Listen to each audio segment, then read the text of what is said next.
Welcome to The Explainer. You know, a career in beauty can be an amazing ticket to financial independence and a really creative life. But what if the school you choose is actually setting you up for a mountain of debt instead of success? Today, we're diving into a report that pulls back the curtain on the hidden costs of beauty education right here in the US. For so many people, becoming a cosmetologist or an esthetician is the dream job, right? But as we're about to see, the road to getting there can be absolutely littered with some pretty serious financial traps. Okay, let's get right to the heart of it. Researchers have a name for this, the Title IV tuition premium. What that means in plain English is that schools that can accept federal student aid, that's Title IV, well, they charge, on average, a whopping 78% more than schools that don't. And get this, that's for the exact same license. So you have to be asking, why? Why is there such a massive price difference? Well, it all comes down to the business model that a lot of these for-profit schools are built on. A lot of these schools run on what's called a dual revenue model. Think about it. First, they get paid from your tuition, which you're often borrowing loans to pay for. And second, while you're supposed to be training, you're also working on real paying clients in the school salon, and the school keeps all those fees. You're basically paying them for the privilege of being their employee. So where's all that tuition money going? You'd hope it's for, amazing instructors or the best supplies. But the crazy thing is, a huge slice of that pie, somewhere between 40 and 60%, it just gets eaten up by administrative costs. And most of that is just to manage all the paperwork for the federal aid system. You're literally paying extra for their bureaucracy. And it turns out this whole business model, it can be incredibly unstable. So much so that in late 2023, nearly 20% of all schools that the Department of Education flagged for being financially unstable were cosmetology schools. That is a gigantic red flag for the entire industry. So, with all these problems, you've got high debt, shaky business models, the federal government is finally stepping in. And what they're doing is a massive regulatory overhaul that's set to completely shake up how this industry works. And the centerpiece of all this is the new Gainful Employment rule. The idea is actually pretty simple.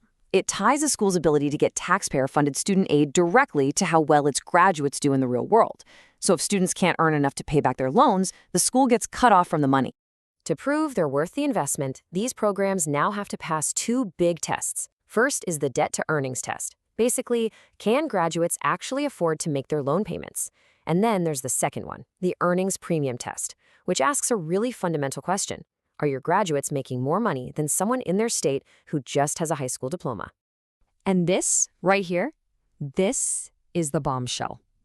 Analysts are estimating that a jaw-dropping 98% of cosmetology programs in the entire country could fail that second test. 98%. Simply because their graduate starting wages just aren't high enough to clear that bar. And don't think this is some problem for the distant future. It's happening right now. These rules were finalized in 2023, and they're going to completely transform the system by 2026. This is a very fast, very radical change. So with the old, federally funded model really facing a major crisis because of these new rules, a different, much leaner approach is starting to get some attention. Let's take a look at what a debt-free school model can actually do. This table just lays it all out there. It compares a school that doesn't take federal aid, the Louisville Beauty Academy, to the industry average.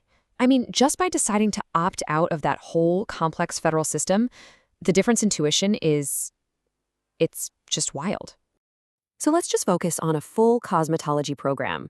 At your typical for-profit school that takes federal money, you're looking at a price tag of around $27,000. But by cutting out all of that administrative fat and just focusing on the education itself, the cost for the exact same license at a school like LBA drops to just over $6,000. That is a life-changing difference. It means a graduate can start their career without this crushing weight of debt. And the positive effects go way beyond just the individual student. This one school's debt-free model is projected to have almost a $49 million positive impact on its local economy over a decade. That's money that isn't going to student loan companies. It's being used to buy houses, start new businesses, and pay taxes. All right, so what does all of this mean for you if you're thinking about going into beauty? It means you have to be a really smart, really informed consumer. So let's get you armed with the right info.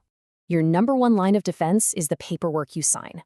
This report straight up warns that a lot of schools will bury what they call unconscionable terms deep in the fine print of their enrollment contracts. These are clauses so ridiculously one-sided that they're basically designed to take away your legal rights if something goes wrong. Okay, and here are the biggest red flags to literally look for in that contract. Does it say mandatory arbitration? That means you've just waived your right to sue them in a real court. What about a class action waiver? That stops you from teaming up with other students who've had the same problem. And always look out for insane fees for falling just a little bit behind on your hours. So the big takeaway here is really simple. You have to treat your school tour like you are interviewing them for a job, because that's what you're doing. So don't be shy. Ask the hard questions. Ask for the actual data on their job placement rates.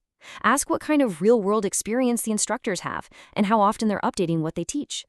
And last but not least, you need to know your rights if the absolute worst happens. Look, with so many of these schools on shaky ground, closures are a real possibility. If your school does shut down, there's a critical safety net built into federal law. You are very likely eligible to have 100% of your federal student loans for that program completely wiped out. So as this entire industry goes through a much-needed reality check, the choice for students is getting a whole lot clearer. And really, the question you have to ask yourself is this: are you going to invest in a school that profits from your debt, or are you going to invest in one that profits from your success?